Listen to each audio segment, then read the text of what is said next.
Alright, we're back for part two. Sorry about the having to step away. Had to go take care of something. And anyway, this is where we're at.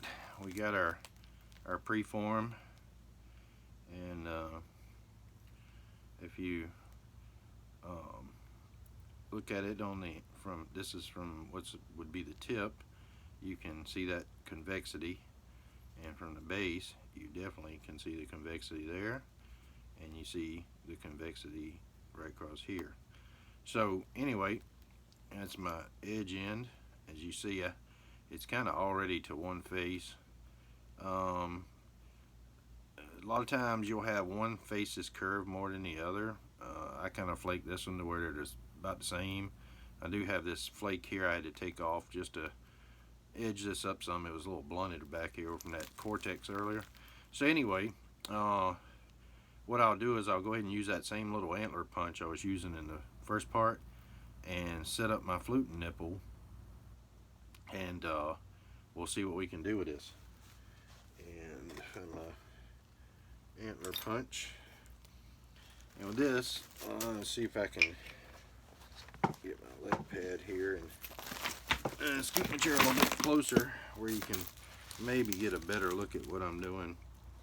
So what I'm going to do is on this base here, I'm going to take my punch and angle a flake out this way and one out that way, and that will isolate the center for my nipple.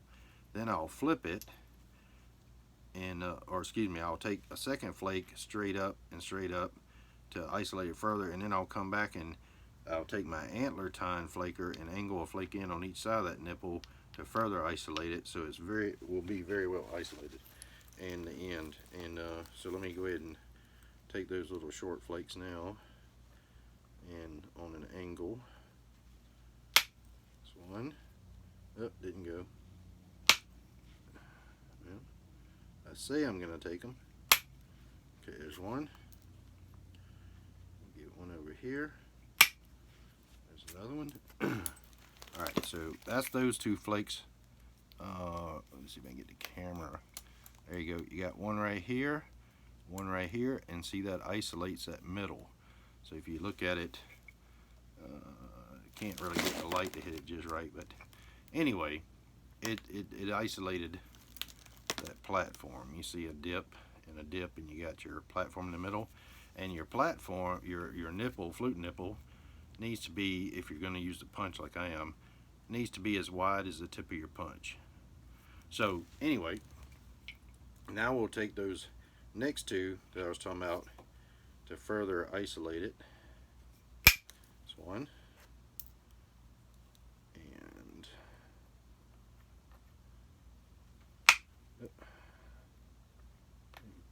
grab that edge. Keep slipping. Two. All right. So we further isolated it there. Now you see it's more like a pronounced nipple. And now I'll take my antler tine and isolate it a little bit more with a couple pressure flakes. And I'm going to go one to the outside that way. Dress it up a little bit. Just rake it. One to the outside this way. I say I'm going to get it. I'll get it with some tough stuff. You gotta love it. It likes to punish you. There we go. Okay. So now I'll go back this way and actually angle one end towards the nipple and one end this side towards the nipple, and that should about do it. I just got to do a little braiding, and like I said, using this antler punch, you don't want to be heavy on the braiding. And there's that nipple, and see if I can get it. You see, it's kind of hard to get it in the camera, but if you look at your center line or the thickness of the piece, you want that nipple go to center line and then drop it just, I mean, like a micromillimeter. below center. So you will get a deeper channel, better flake out of it. That's our intention and our hope anyway. With Ryholite, who knows? But anyway, I'm gonna strengthen up this platform a little. Not too much, because like I said, that antler likes a edge to bite into. Alright, showtime. She'll go or blow. And let me check my punch. That should be right. Alright, I'm gonna spin around here a little bit. I'm gonna get this thing on the outside of my leg to get some angle, but I want that nipple kind of on my pad. So I'm gonna place it here, and I'm gonna take this punch, set on that nipple. You see the width of the punch? I'm gonna put about half of it on the nipple, and stand it up vertical. Oops.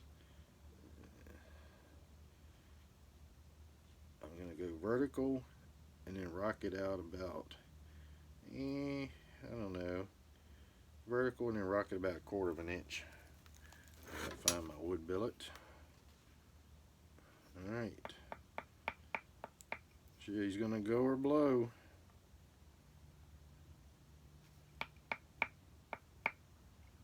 Ow! Yow! Hit my finger. Let's see what happened. She blowed. It tried to go up in there.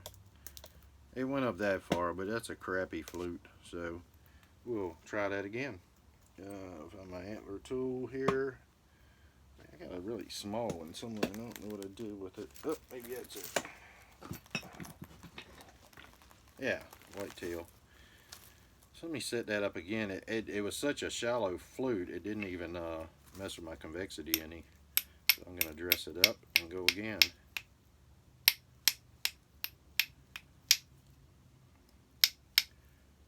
I'll have to sit down with some of them pros one day and get them to show me how to do this. Alright, so, and it really didn't even mess with our guide flakes any, so I dressed it up, and I'm going to try it one more time.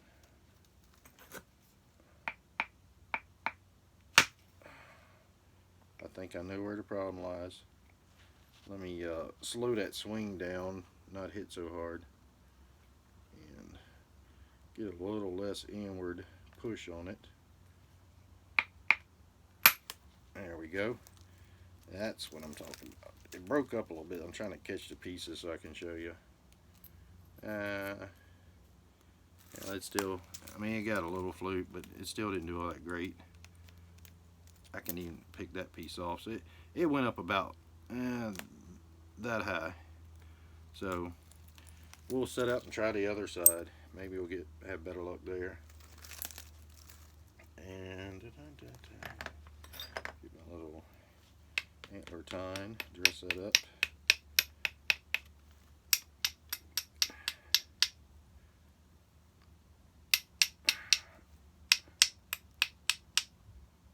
Alright. And now I need the big one and my little leather pad. Keep losing my stuff. There it is. Alright, so we're going to set up another nipple to the other face. See what that does. These isolation flakes that I'm taking, they're not very big, and they don't have to be. It just almost, you really just need a little starter point. Nothing extravagant or special. I'll set in my nipple. Okay. So I get to isolate it this way more. There we go. Alright. And I'll isolate it to this side more too. Come on. You ever run that problem with Ryholite where your edge is so sharp when you're trying to grab it with the antler tool, it shaves the antler tool off and makes your platform slick so you can't grab it? That's what I was just running into. So, alright, now we'll do isolate isolate, isolate, one more, isolate. Okay, showtime number 2.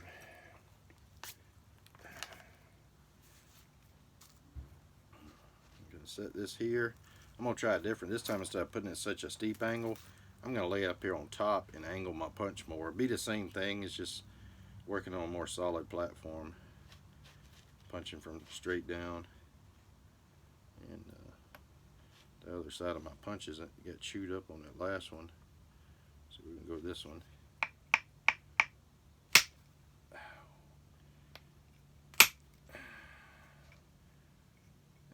Crappy too. Okay, I guess I'll have to get Lyman to show me how to do fluting of Ryholite, because I mean, I got some. Yeah, they're alright. Ain't nothing special. Yeah, more like this one is more like, I don't know if you can see it. It run up about that far, and not as wide.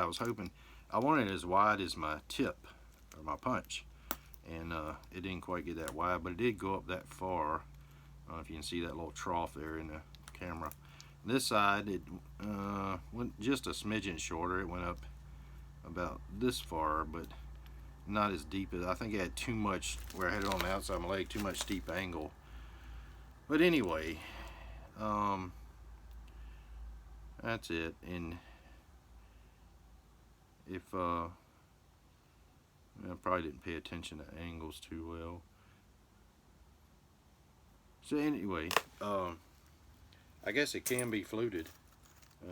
I'll have to do some more some other time, because I'm still didn't satisfy my curiosity, because I'm sure I can flute it much better than that. Matter of fact, I'm gonna try it right now off that same platform, because I think I can get a wider, better flute than that off of there, and it looks maybe like it might do something. We'll see. What's worse than happens is we can just destroy the point, or jack the whole bass and have to start all over. A little bit more. Let's try it one more time. It's acting like it wants to go. Test plate, make sure I'm seated. That one sounded a lot better. Yeah, that's a whole lot more like it. That's more like a flute. Goes all the way up to there. You can see the scar channel through down through there, and so that worked pretty decent. So let's see. I think we'll trim back and set up and shoot the other side again, see if it gets better. It can only get better or worse, so let's try our luck and see what happens. And it actually makes you trim in the base some, where you get your concavity that most Clovises have. You don't have a lot, but some. Alright, let's go back this way. See if the genie in the bottle will smile on us. That didn't sound good. It's testing the seating.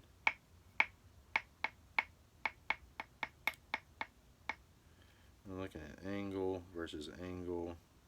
If I go here, about there.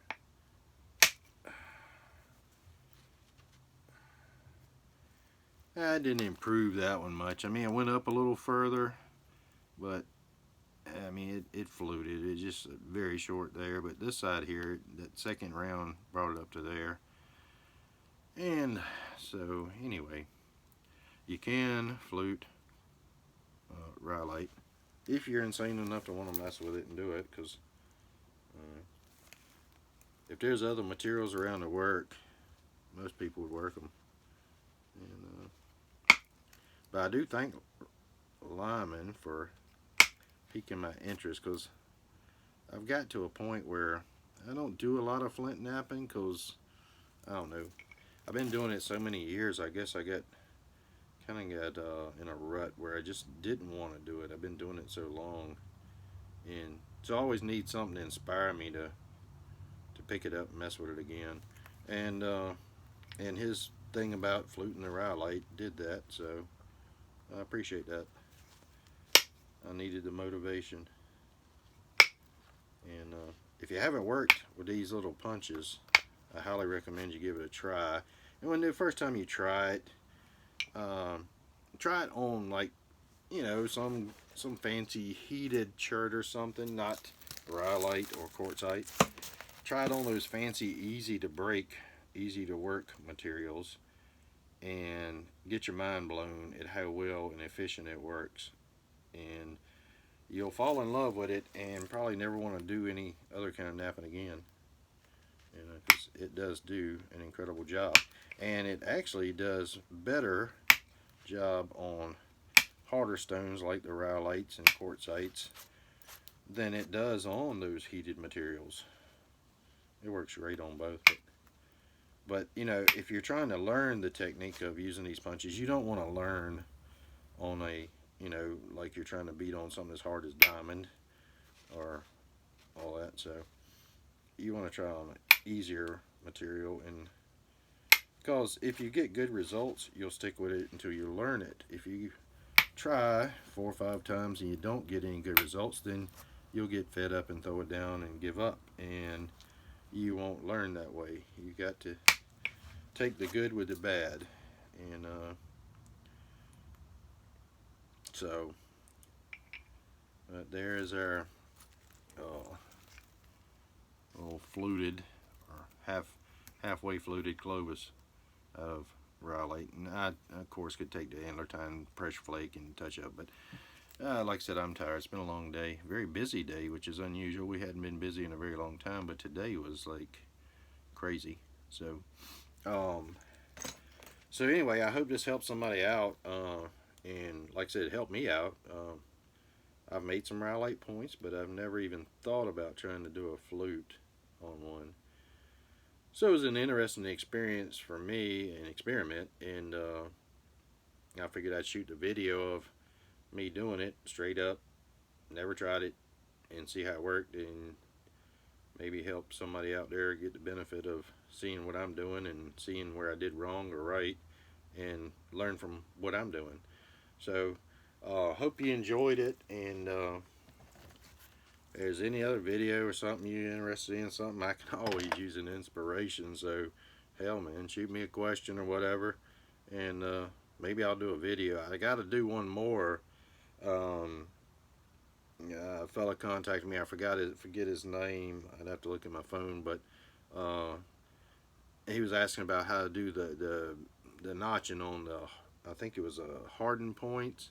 I told him I'd do a video, but you know, when I could get to it. I didn't promise a particular time, but I need to get on that. I haven't done that one yet. So, and so I'll probably be doing a video on notching the hardened point sometime. I've only ever made probably, I don't know, about maybe a dozen or so hardens, but the hardens are not hardened, so you can a